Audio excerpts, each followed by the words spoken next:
Buddy, good to see you. It's good to see you. Do you have any lyrics people mess up all the time?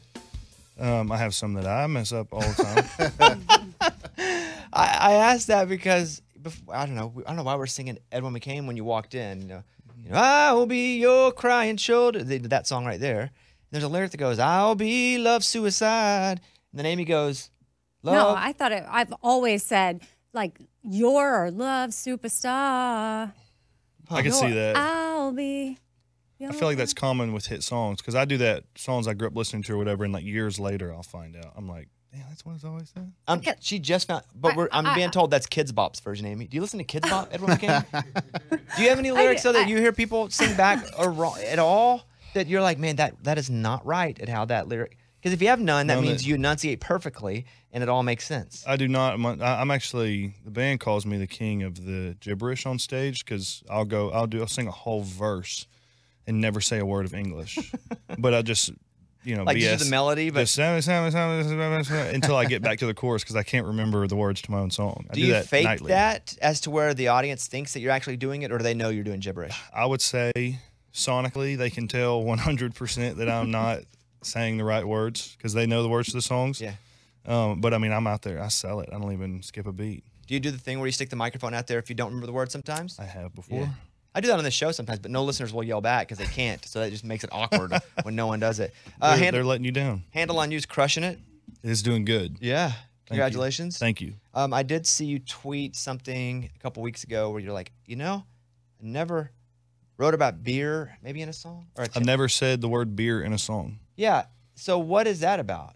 Is that purposeful? As a kid, you said, I'm never writing about beer. And then why'd you change? No, maybe not intentional, but I just kind of dawned on me. I was, thinking about this record and can it be successful in today's country music world? And, what are so many songs about there are so many common topics in country music. It kind of gets repetitive. And so I've always tried to stay away from that. And I was kind of wondering, had I done that on this record? And I thought I had. And then I was like, well, at the same time, I did say beer, and it's the first time I've ever said that in a song. So, what song was that on the new record? It's called Hurricane. I wrote it with David Lee Murphy. It's the lead track on the record. You wrote that with Randy Rogers too, huh? Hey, Randy Rogers and John Randall. It was David Lee's song. He had written the chorus. We were just over at my house hanging out, and he played it, and I was like, dang, I want to sing that. I like that a lot. So, Ray, do we have a? Because I know the album doesn't come out till like May 12th or whatever. Yeah. I mean, here we are. It's just April. I mean, would it be against the rules to play a little bit of that? No, I just wrote the chorus. Are you sure? 100%. I'm not going to like Parker Jail or something if I give him a little. I may, but okay, just a little taste, Ray. I've never been, so who knows? It could be a good place. Give us clip number 1. Give us 10 seconds of that.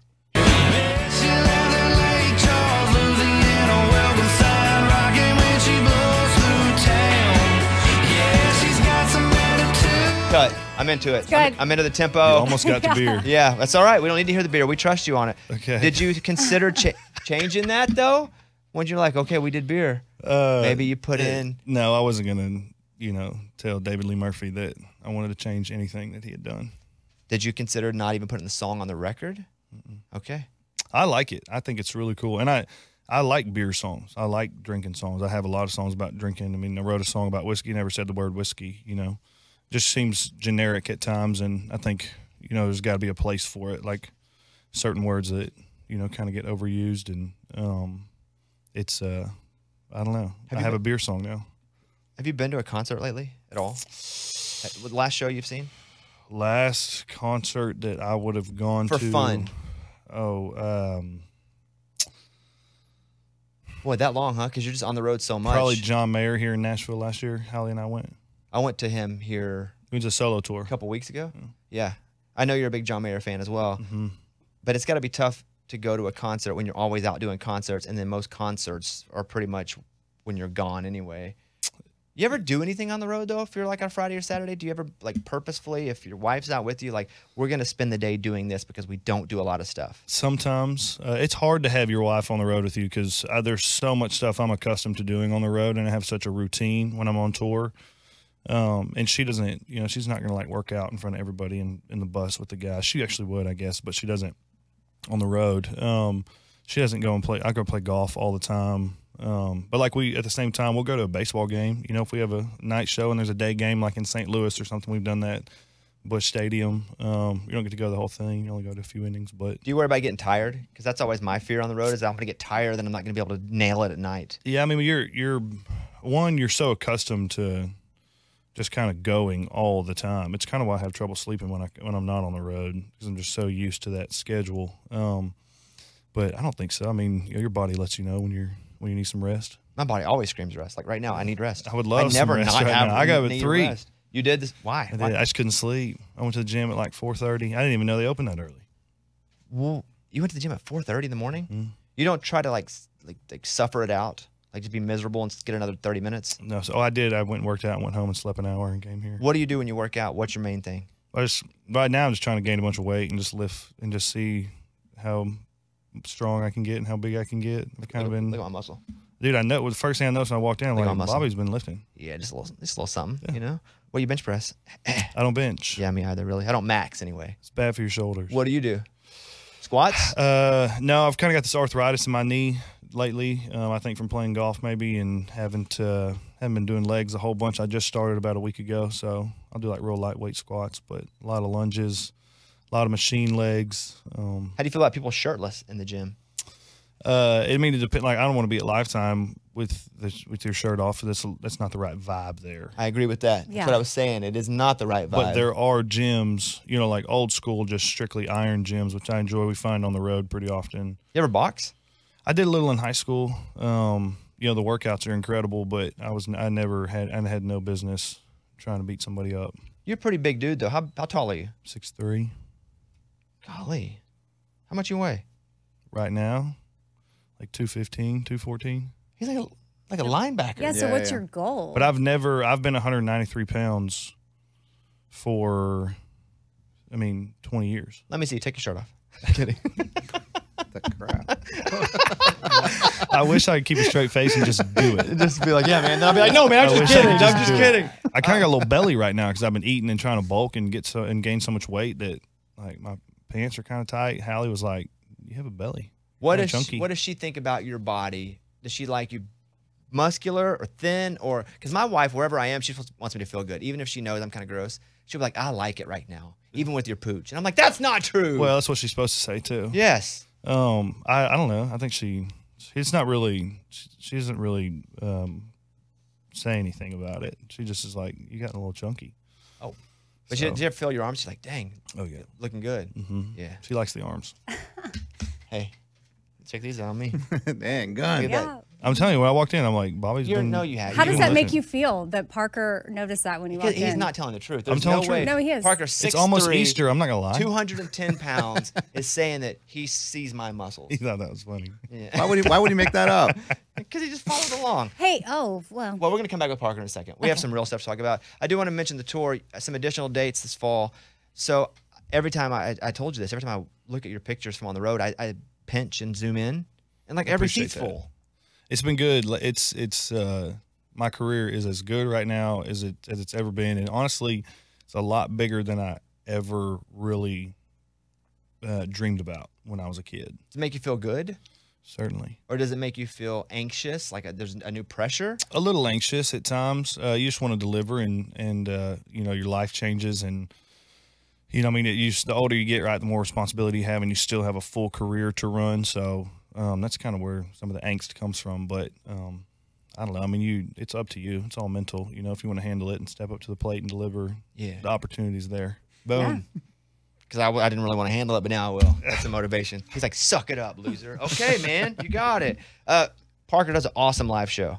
ParkerMcCollum.com. We're going to come back with Parker in a second. New tour dates are up all the way through. I mean, it's like 2 pages of dates. Dang, you're going to be so rich when this tour's over. Hey, All by the way, your band, My band. Oh, the is Raging Idiots. badass. Thank you very much. I'm sorry if I No, said that. that's all right. Appreciate that. Really cool. And I listened. I was on the plane when they sent me the edit for For the TV show. the show. Yeah. And I was like That's all you, bro. blown away, dude. I had my drummer after sound check. I had my drummer come to the show. I said, you need to come see this boy hit the cans. Oh, I thought it was because he's like, you need to jump in real quick because they are not good. I was like, you need to come see I this boy hit appreciate the that. cans. We really, we're as dumb as we are, and Eddie and I are. Our band is awesome. That's what I always say. I say I'm the least talented person on our stage by far. I didn't say that though, and you said I meant. Did you see what just happened? He goes, I say, okay. You have a concrete experience? Why? Just asking. Like doing any sort of concrete work at all? My family owned a big concrete company my whole life. They sold it a few years ago. Yeah. Did you do any of that work? I washed concrete quite a bit after school in high school. Because like I would we would go in a flat bottom boat. I'd go with my uncle. We would find seawalls that were damaged, and so we go make bids on the damaged seawall, and then we would do. And it was a terrible job, just carrying buckets. Because I was like that. I was like 15, and so I was doing like the grunt work of seawall, and I was thinking about you because I wondered what kind of concrete work you did as a kid. I didn't do anything that impressive. We just, there's a lot of concrete on the yard, and they have these huge industrial, power water hoses, and they probably shoot as hard as a power washer, honestly, and just huge water hoses. And we'd, after school, it's very hot days in Texas, and wash concrete for hours till dark. Can you fix stuff?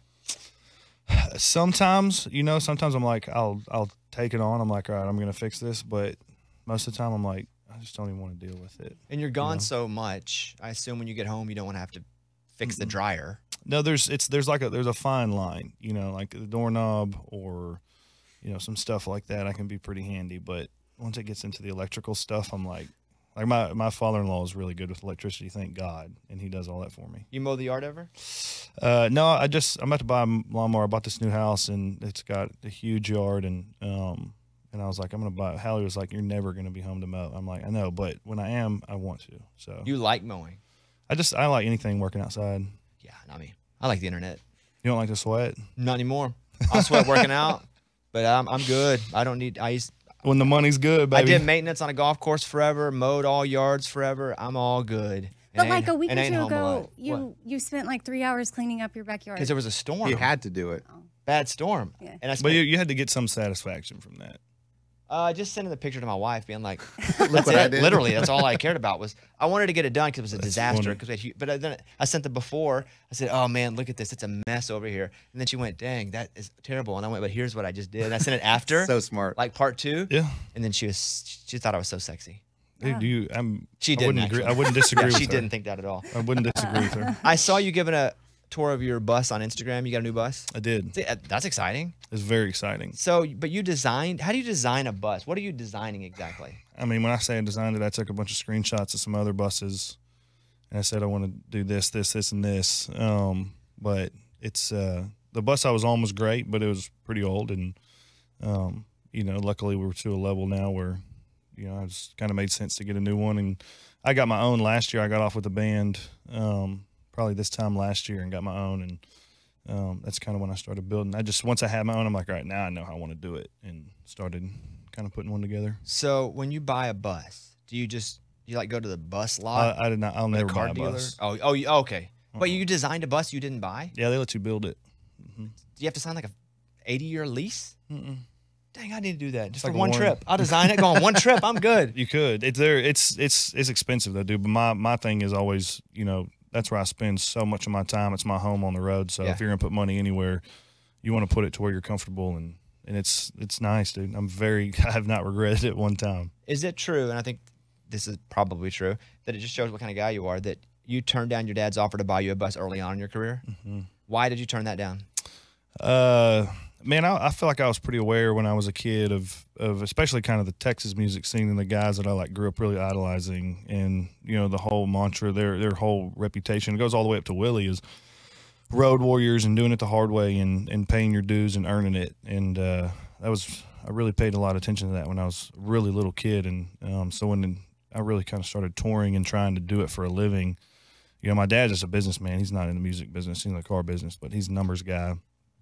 And he was like, man, I'll buy you in-ears, buy you a bus, all this stuff. And I was like, it's never going to work like this. I'll always be looked at as, the kid whose dad bought him a music career. That was really heavy on my mind. I was like, I want to go out and I'm going to do it the hard way. And if you're good enough, you can make it. So I did, because again, you're a tireless worker and you're super relentless. And I asked this next question because I know just how hard you go. but you had to cancel a couple shows back in February because you were sick. Your voice was shot, which happens. How sick and how far did you have to get until you were like, oh, I have to? Because I know you don't want to cancel anything for any reason whatsoever. Well, people forget it. It's like, you lose a lot of, you're paying a lot of people to be there. You're going to lose a lot of money canceling a show. Like, you only do it if you're, I've done it before. I'm like, all right, I'm just going to play the show and go out there, and it is garbage. And these people paid their hard-earned money to come see you, and they're not getting what they paid for. But I was actually feeling a little better when we canceled that show, but I had gone out and sang 3 nights in a row, dog sick, like nasty sick. I mean, yakking up stuff on the stage and not good. And so by the 4th day, I was like, okay, this is too much. And so we just went back and made it up, though. It was epic. It's a great show. I saw that's what reminded me of it. But that's a great point that you brought up, is that it does cost you money to cancel a show. It's not like you're like, oh, I don't feel like working. I'm going to cancel it, and everything's the same. No, everybody you brought on the road, the whole crew, all the 40 crew and buses and 18-wheelers and everything, we're there ready to roll. They're loading in. And I'm like, I can't go. There's no way I can go tonight. You ever run, what I'll do sometimes, run to like a minute clinic, get a steroid shot? Oh, yeah. I lived on steroid pills last year. It saved, but then I feel terrible they're rough. like 2 days later. Play good golf, though. You do? You ever hit a golf ball on prednisone? No. What does that do? Because I'll start. I don't know. Yeah. I don't know, but you swing a lot harder in the ball, and I've played, the best golf I've ever played in my life is after like singing on steroid pills. Wow. Yeah. All right. Prednisone. That's my doctor. Hey, doc. Does it make you feel crazy though? Kinda, yeah. Yeah, that's It's what like Crazy about golf. it's like an Adderall, but it's like, it's really a steroid. Like for like a day, you're stronger and you're more intense, and you're really into the game. He's really selling funny. that. Yeah. I like it. Prednisone. Your album comes out in May. What's different? What's new with it? Like, why should we be excited? Dude, I don't know, Bobby. I'm so weird about putting records out. I get real beside myself. Every record I've put out, I always leave the studio feeling like I missed big time, and all 3 of them have done, considerably well for me, even though I felt that way every time. And hopefully this way will be the same way. But I don't know. It's a lot, dude. Songwriting for me is such a, it's hard on my mind, writing songs, and the places that I try to go to write songs and where I write them from, it's not just, kind of easy stuff. So You ever feel too vulnerable? Like I put too much out no, there? there's a song on this record. It's a piano ballad, and I'm like, I don't think I'll ever get more vulnerable than that song. But What's that one called? Just so I can be Have ready. Your Heart Again. Okay. Remember that for when he comes back next month. Have Your Heart Again. We're going to make him cry. Yeah. We're going to bring a piano in. I'm going to just play it, and he's going to cry because you're going to hear it. It's got a big falsetto in it. Really? You go up high? I go high. Have your heart again. It's pretty close.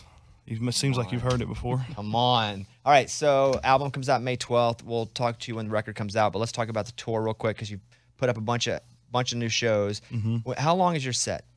Full Parker night? 90 minutes. How many? Do you do an encore?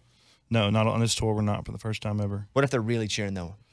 I'm already on the bus. Okay, so you're saying right now there's no encore, which is fine. I'd rather have no encore. You know what I think it is the attention span of people, or it's either this or we're just not that good.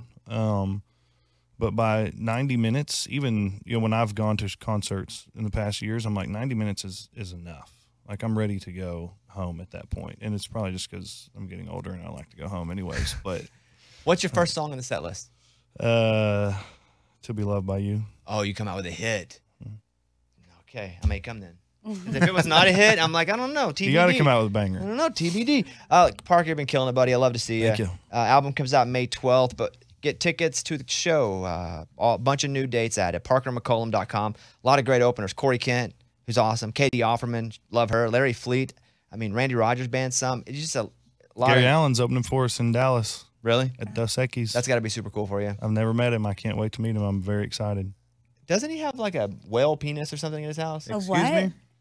Gary Allen. At What is it, Morgan? Yes, Is he packing does. like that? Well, it's not his. It's Oh. yeah. his It's house. his collection. He likes to keep them, and the reason he does is because he says if anybody ever robs him, he wants to grab that, and he wants that to be the story that he hit him with a whale penis. What? What on earth? Ask him about that, Parker. I've been on the show a few times now, and that's the best moment that I've had on this show. There it is. Parker McCollum. Tickets at parkermccollum.com. Handle on You, crushing it. Going to be at #1. And that's it for today. Parker, good to see you, buddy. Thank you. All right, there he is. Parker McCollum, everybody. Y'all wild. It's a Bobby Bones Show.